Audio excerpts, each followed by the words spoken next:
Yes, welcome to Bharat civil affairs. और आज एक इम्पॉर्टेंट डेवलपमेंट ये हुआ है इंटरनेशनल अफेयर्स में कि ट्रम्प जो एडमिनिस्ट्रेशन है उन्होंने डिक्लेयर किया है कि वो 66 जो ग्लोबल इंस्टीट्यूशंस है, इंटरनेशनल ऑर्गेनाइजेशन है, उससे अपने आप को एक तरीके से विड्रॉ करने वाले हैं।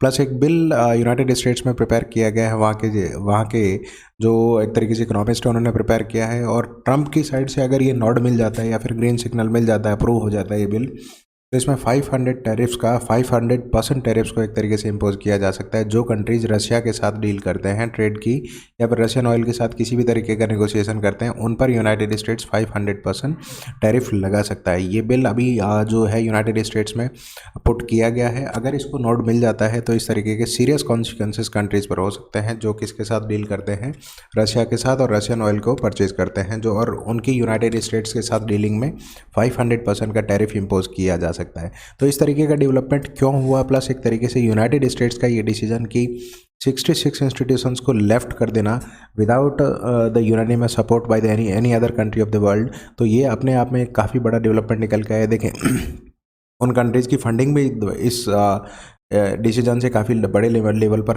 अफेक्ट होने वाली है। जैसे इंटरनेशनल सोलर अलायंस की बात करें, intergovernmental panel on climate change की बात करें, United Nations framework convention on climate change, ये जो बॉडीज़ हैं ये इंटरनेशनली काफ़ी बड़े लेवल पर जो क्लाइमेट चेंज से रिलेटेड हो गए, सोलर से रिलेटेड हो गए, एनर्जी से related, international energy agency, atomic energy agency हो गई, एनर्जी रिसर्च से रिलेटेड हो गई, तो ये जो बॉडीज़ है इनका काफ़ी रिच हिस्ट्री रही है और ग्लोबली इनका कंट्रीब्यूशन बहुत अच्छा रहा है। तो ट्रम्प का ये डिसीजन कि इनसे हम लोग विड्रॉ करने वाले हैं, काफ़ी सीरियस कॉन्सिक्वेंसेज इस चीज़ के हो सकते हैं, तो इस पे हम लोग डिस्कस करने वाले हैं। Let's move ahead. देखें अभी इसमें रशिया के सैंक्शनिंग रशिया एक्ट 2025 ये अभी यहाँ पे पुट किया गया, प्रिपेयर किया गया, जिसमें ये कहा गया कि अगर रशिया से, और जो रशिया से कंट्रीज डील करते हैं उनसे अगर यूनाइटेड स्टेट्स के साथ वो ट्रेड करना चाहें, और अगर वो रशिया के साथ एग्जिस्टिंग अभी ट्रेड कर रहे हैं, रशियन ऑयल परचेज कर रहे हैं, यूरेनियम या अदर एक्सपोर्ट, तो होने वाला ये है कि इसके सीरियस कॉन्सिक्वेंसेस हो सकते हैं कि 500% टैरिफ इम्पोज कौन कर सकता है, रशिया इस पर इम्पोज कर सकता है। These kind of consequences can be taken place. देखें हाँ, ये अभी क्लियरली इंडिकेट किया गया है कि all goods and services imported into the United states from the countries जो नोइंगली इंगेज हो रहे हैं रशिया के साथ में, रशियन ऑयल, यूरेनियम हो गए, चाहे पेट्रोलियम प्रोडक्ट हो गए, तो उनके साथ अगर रशिया से दूसरे कंट्रीज अगर इंपोर्ट कर रहे हैं यूरेनियम, नेचुरल ऑयल, तो और वो यूनाइटेड स्टेट्स के ट्रेडिंग पार्टनर हैं, तो उनको रेडी रहना होगा 500% टैरिफ देने के लिए। ये काफ़ी बड़ा डेवलपमेंट अभी निकल गया है। तो ये सैंक्शनिंग ऑफ रशियाज एक्ट 2025 है। अब इसका हो सकता है अगर इंडिया पे भी, because India purchase Russian oil on a very large scale, because Russia से जो ऑयल की सप्लाई है वो काफ़ी चीपर मिल जाती है, तो अपने आप में ये बड़ा डेवलपमेंट है। प्लस रशिया अपना हिस्टोरिकल पार्टनर रहा है, तो इस उससे जो ट्रेड है वो year on year increasing trend में ही है। और तो हम लोग यूनाइटेड स्टेट्स के साथ अगर डील करें तो उसमें यह हो सकता है, पॉसिबिलिटी है कि यूनाइटेड स्टेट्स अपने पे इंडिया पे 500% टैरिफ लगा सकता है, जैसा कि इसमें इस बिल में ये प्रोविज़न भी है। अब देखें ट्रम्प एडमिनिस्ट्रेशन, और ट्रम्प की एडमिनिस्ट्रेशन ने ये भी क्लेरिफाई किया कि जिन इंस्टीट्यूशन का यूनाइटेड स्टेट्स के लिए कोई रेलिवेंस नहीं है, जो वेस्टली है, पुअरली रन है, जो उसके जो पार्टीज़ हैं वो इन्वॉल्व हैं, उनके अपने इंटरेस्ट हैं, और ये नेशन की सॉवरेनिटी और फ्रीडम और जनरल प्रॉस्पेरिटी के लिए थ्रेट है, मतलब ये नेशन के लिए गुड नहीं है, अच्छी नहीं है, और नेशन से इनको कोई फ़ायदा नहीं हो रहा है। तो इन इंस्टीट्यूशंस को क्या कर रही है यूनाइटेड स्टेट्स, बैकआउट करने की, एक तरीके से उससे विड्रॉ करने की ट्राई कर रही है। और ट्रंप ने ये अनाउंस भी कर दिया है, because these kind of institutions have been called them as vested institutions. तो काफ़ी बड़ा डेवलपमेंट है। प्लस ये इंस्टीट्यूशंस कौन सी हैं उनको अभी हम लोग डिटेल में देखें। ये काफ़ी नोटेबल इंस्टीट्यूशन है, डिपार्टमेंट ऑफ, ऑल्दो ये 66 इंस्टीट्यूशन है जो नोटेबल हैं, उनके नाम मैं आपको बता रहा हूँ।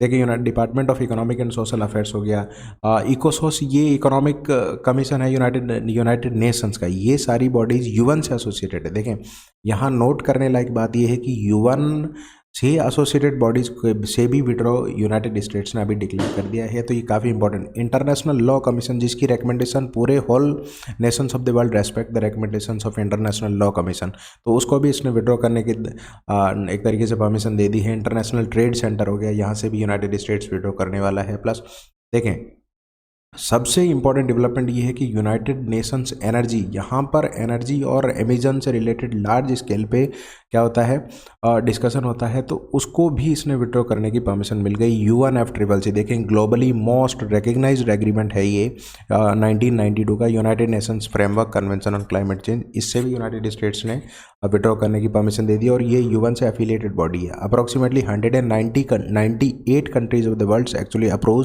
और signed this kind of convention, फिर भी यूनाइटेड स्टेट्स ने इसे अभी विड्रॉ करने की परमिशन दे दी है। देखें UN ओशन हो गया, UN पॉपुलेशन फंड काफ़ी एक तरीके से फेमस नोटेबल इंस्टीट्यूशन है, प्लस UN वाटर। देखें ये अगर कोई भी रिपोर्ट प्रिपेयर करती है तो whole countries of the world takes that report very seriously. UN water के रिगार्डिंग, तो इस इंस्टीट्यूशन के से भी विड्रॉ हो गया। प्लस इंडिया की एक इंस्टीट्यूशन है, देखिए इंडिया ने 2016 में इंडिया और फ्रांस ने मिलकर एक बॉडी बनाई थी इंटरनेशनल सोलर अलायंस। बाद में इससे यूनाइटेड स्टेट्स भी एसोसिएट हुए थे, लेकिन इससे भी इसने विड्रॉ करने की परमिशन दे दी है। देखें जो ट्रॉपिक ऑफ कैंसर से ट्रॉपिक ऑफ कैप्रिकॉर्न के बीच में कंप्लीट या फुली जो कंट्रीज आते हैं वो इसके पार्ट बन सकते हैं, तो यूनाइटेड स्टेट्स इसका मेंबर बना था। इंडिया ने इसको 2016 में स्टार्ट किया था, इंडिया और फ्रांस के कोऑपरेशन से। यूनाइटेड स्टेट्स ने इससे भी एक तरीके से विड्रॉ करने की परमिशन दे दी है। ये एक इंटरनेशनल एजेंसी है, इंटरनेशनल रिन्यूएबल एनर्जी एजेंसी। देखिए रिन्यूएबल एनर्जी में ऑल्दो बहुत डेवलपमेंट हो रहा है, तो इसमें भी अगर विड्रॉ करने की परमिशन अगर दे दी जाती है तो काफ़ी इंपॉर्टेंट डेवलपमेंट होने वाला है। देखिए क्लाइमेट चेंज से रिलेटेड ये एक पैनल है। ये जो जितनी भी बॉडीज है ये नॉन UN बॉडीज है, मतलब they are not directly formed by the United Nations, they do not work under the UN के अंडर वर्क नहीं करती। ये जो है बायोडाइवर्सिटी और इकोसिस्टम सर्विसेज, और इंडिया भी इसका सिग्नेचरी है, तो इससे भी यूनाइटेड स्टेट्स ने एक तरीके से क्या कर दिया है, विड्रॉ करने की परमिशन दे दी है। तो डेवलपमेंट काफ़ी बड़ा है। इसका इम्पैक्ट क्या होना, देखिए UNFCCC की रिगार्डिंग मैंने अभी बात करी थी कि ये वर्ल्ड का मोस्ट रिकग्नाइज्ड एग्रीमेंट है। 198 कंट्रीज़ ने इसको ऑलरेडी सपोर्ट किया है। तो इसको फाइनेंशियली सपोर्ट है क्लाइमेट चेंज से रिलेटेड एक्टिविटीज़ डेवलपिंग कंट्रीज़ वगैरह के लिए।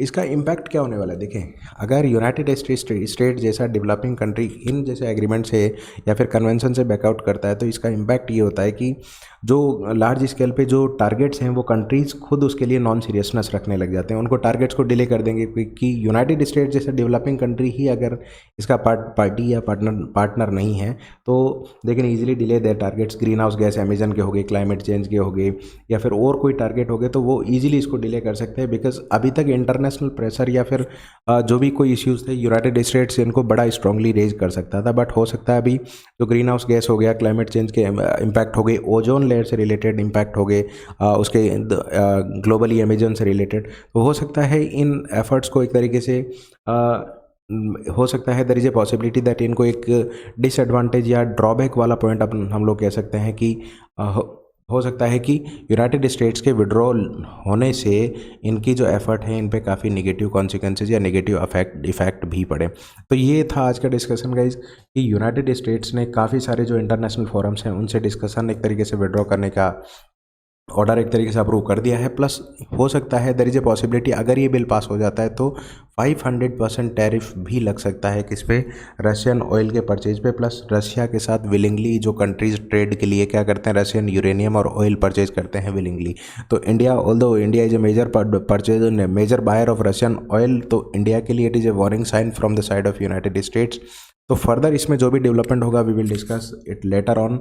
आज के लिए बस इतना ही, and do let me know in the comment section what do you think so कि यूनाइटेड स्टेट्स का इन इंस्टीट्यूशन से बैकआउट ठीक है या नहीं है। Do subscribe Bharat civil affairs, and हम लोग ऐसे इश्यूज़ को डिटेल में डिस्कस करते रहेंगे। Thank you.